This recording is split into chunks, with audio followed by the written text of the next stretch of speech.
Olá, torcedor vascaíno, ligado no canal AV+.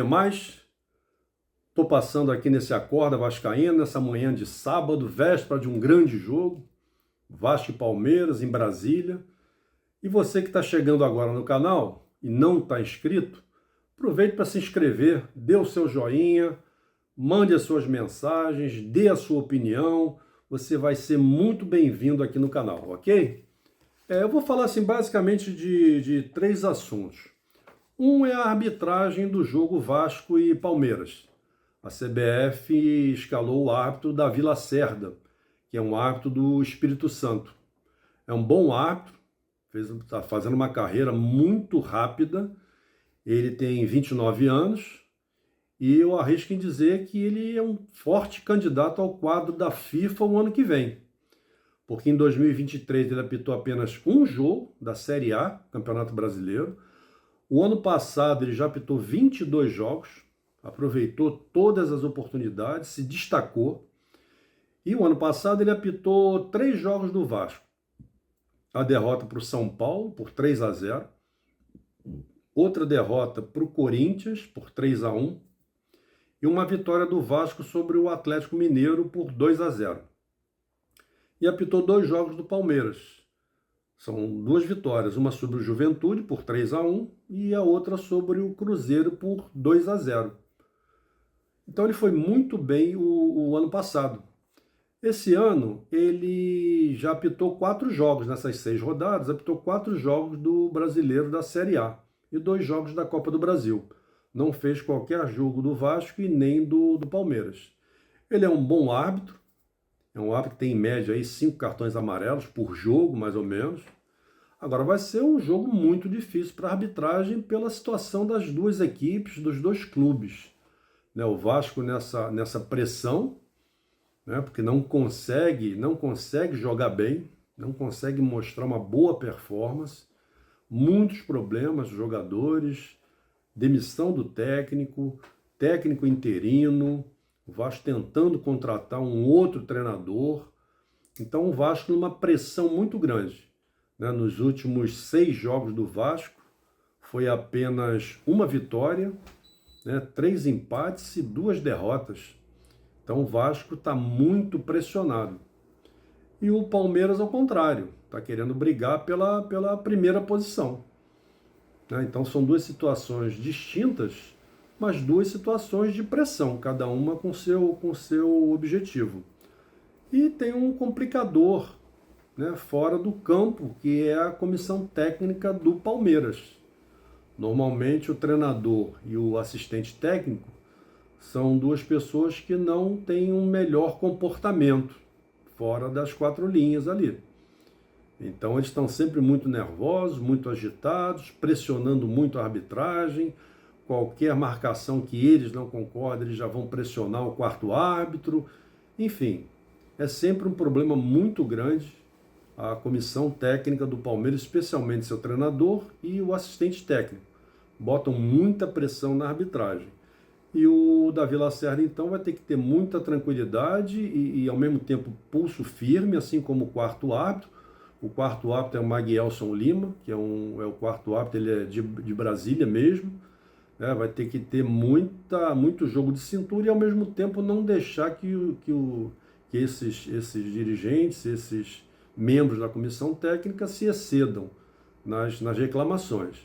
O VAR é o Rafael Trace, ele é de Santa Catarina, também é um bom VAR, foi um bom árbitro, conhece muito bem as regras do jogo. Eu espero que eles façam uma grande arbitragem. Isso é o que a gente sempre torce, para que o resultado do jogo e o vencedor da partida não tenha nenhum tipo de problema, nenhum tipo de dúvida, e que as jogadas sejam muito claras, não tenha polêmicas. Isso é que a gente sempre torce. Eu costumo dizer sempre, o grande problema do Vasco não é a arbitragem. A arbitragem é o menor dos problemas do Vasco. O Vasco tem várias coisas para se preocupar. E a arbitragem é a menor delas, porque pode errar contra, mas pode errar também a favor. Isso daí faz parte do contexto, assim como os jogadores erram e acertam. O árbitro é a mesma coisa. Então não há motivo assim de preocupação. É um bom árbitro, já tem vários jogos, está com uma boa experiência de grandes jogos, e eu torço para que eles façam uma grande arbitragem. O outro assunto é a questão do Fernando Diniz, né? A gente está acompanhando aí o que está acontecendo, e é a prioridade do Vasco é a contratação do Fernando Diniz. Né? O presidente, o Pedrinho, gosta muito dele, né? Já demonstrou isso, e agora está naquela fase de negociação. E a negociação ela demora um pouco, né? Porque se o clube tivesse numa ótima situação financeira, né, as coisas seriam mais rápidas. Mas não é assim. Então, existe sempre uma preocupação com o lado financeiro, como realmente tem que ser. Né? Agora, não pode demorar muito. Né? Porque se demorar muito, de repente vem algum outro clube aí que mandou embora o técnico também e acaba levando o Fernando Diniz. Acho que é um bom nome. O Fernando Diniz, além de conhecer muito futebol, tem muita experiência, é um técnico que fala a linguagem do jogador, e ele usa muito o lado assim, psicológico, o lado de apoio, né? Blinda os jogadores aí da pressão. Então o Fernando Diniz assim, é uma pessoa muito interessante, muito importante, principalmente para essa situação do Vasco de agora. Agora, como dizia o falecido Washington Rodrigues, né? Ele vai pegar um pau com formiga, né? Porque o elenco do Vasco está muito cansado aí pela sequência dos jogos, né? 6 jogos aí em praticamente 20 dias, então quase um jogo a cada 3 dias. Então é um elenco e um elenco com vários tipos de problemas, né? Problemas principalmente de intensidade. Né? Os jogadores não aguentam jogar os 90 minutos, por várias razões. Uma delas são as contusões, né? As contusões graves que muitos jogadores tiveram aí no ano passado. Né? Os casos do Jair, o Paulinho, o próprio Adson, né? Que está voltando aos poucos, joga 45 minutos, aí no outro jogo já fica fora. Enfim, então são vários problemas de contusões graves que esses jogadores tiveram e que todos estão aí voltando e tentando encontrar a melhor forma física.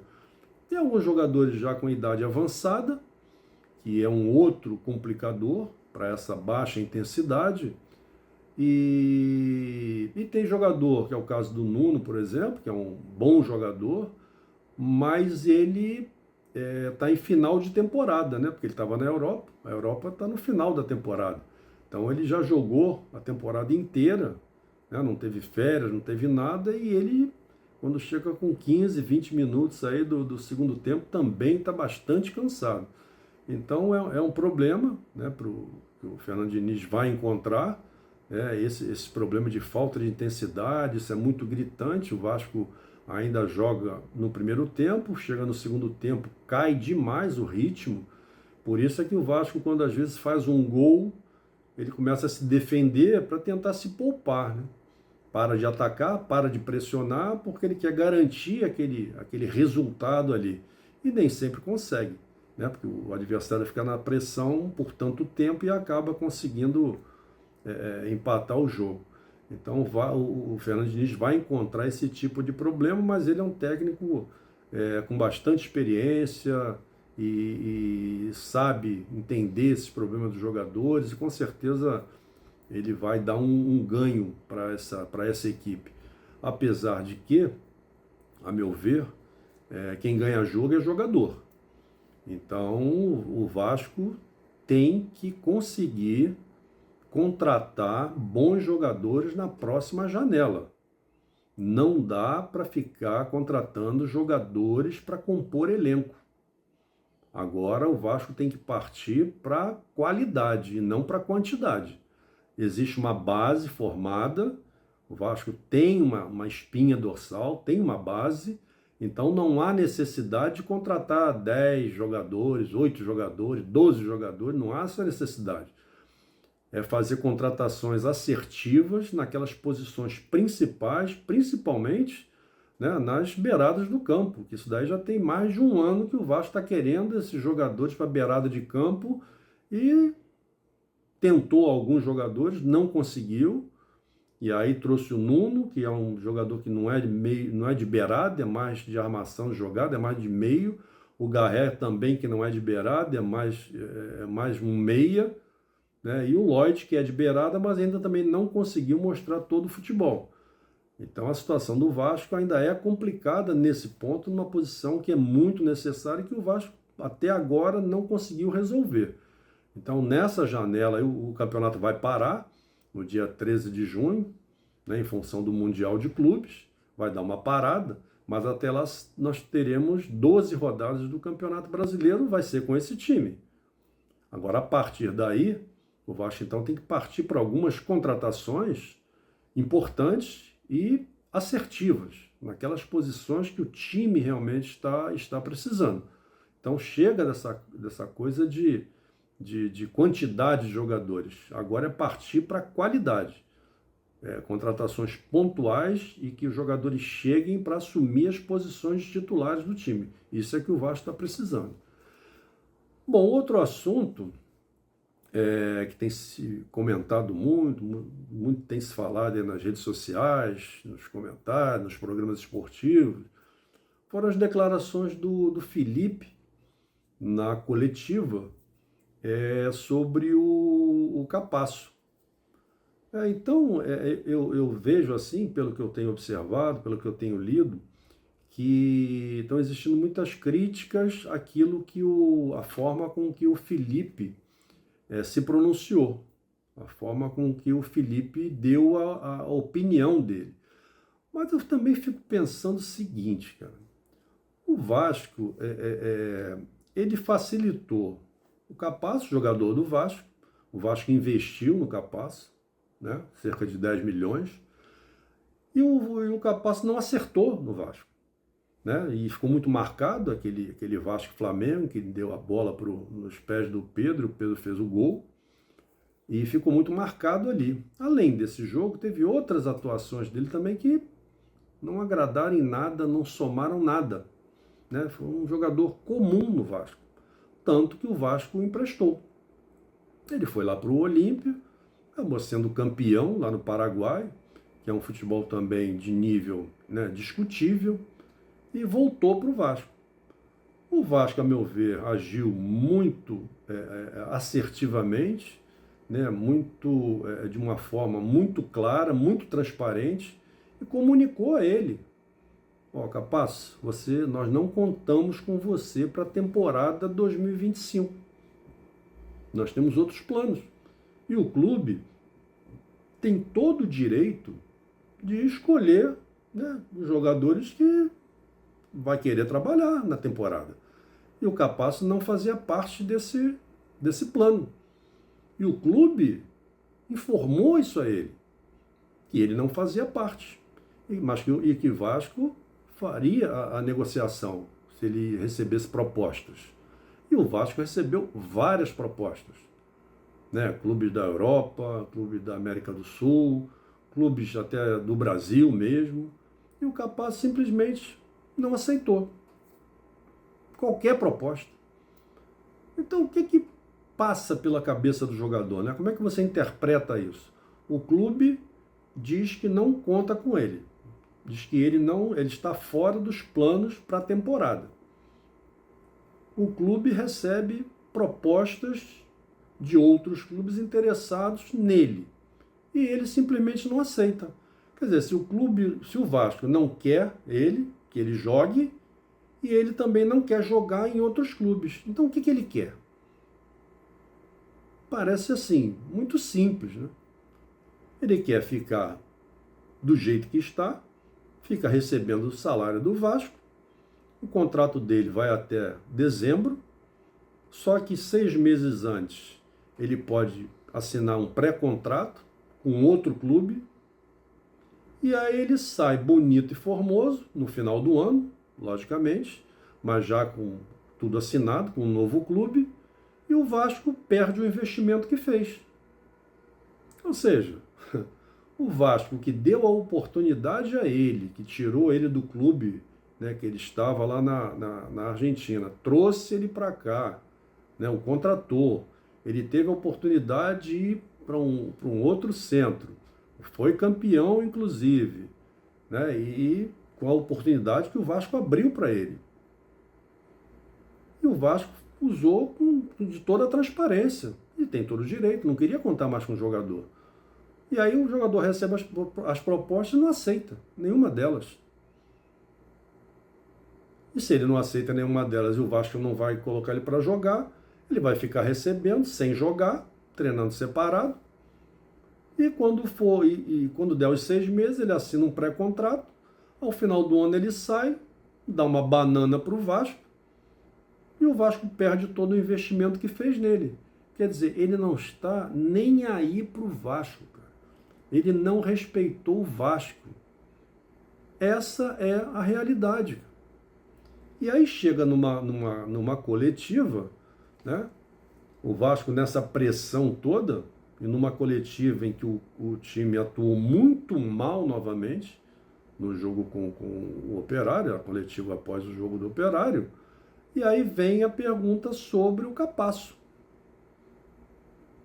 E é lógico que se nós nos colocarmos no lugar do Felipe, né, se você pensar nisso tudo, pô, o Vasco foi sincero com ele, foi franco com ele, foi transparente com ele, ele não aceita nenhuma proposta, agora ele vai assinar um pré-contrato, final do ano ele sai, e o Vasco, o dinheiro que investiu, vai perder.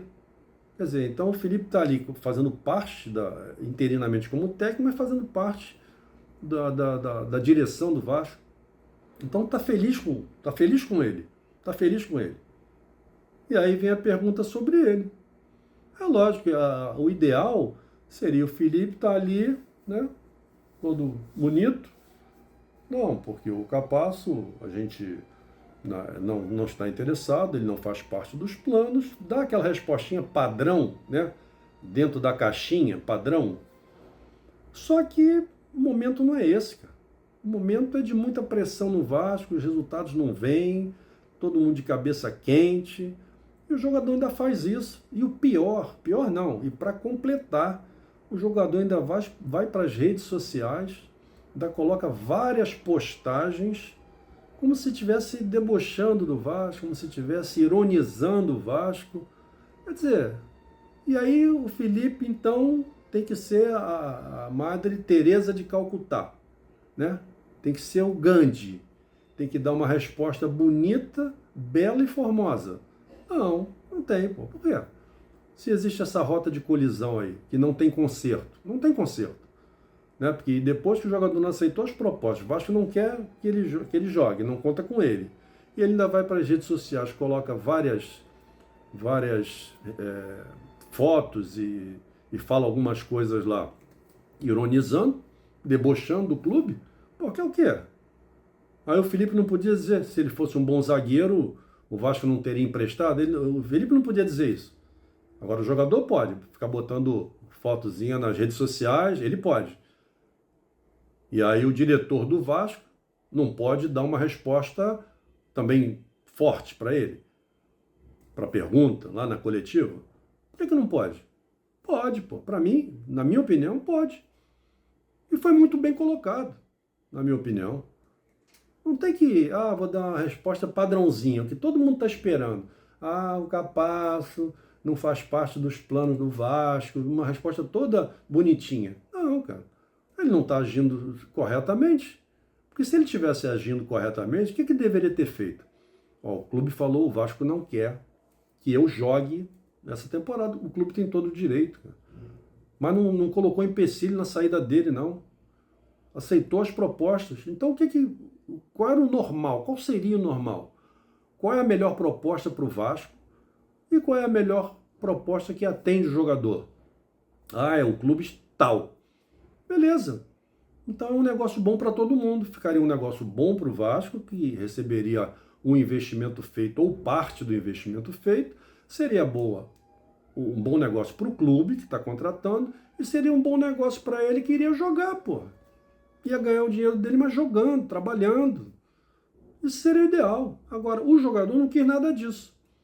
Agora, aí o Felipe vai responder uma pergunta sobre o Capasso, com todos esses problemas, E aí tem que dar uma respostinha padrãozinha que todo mundo quer ouvir.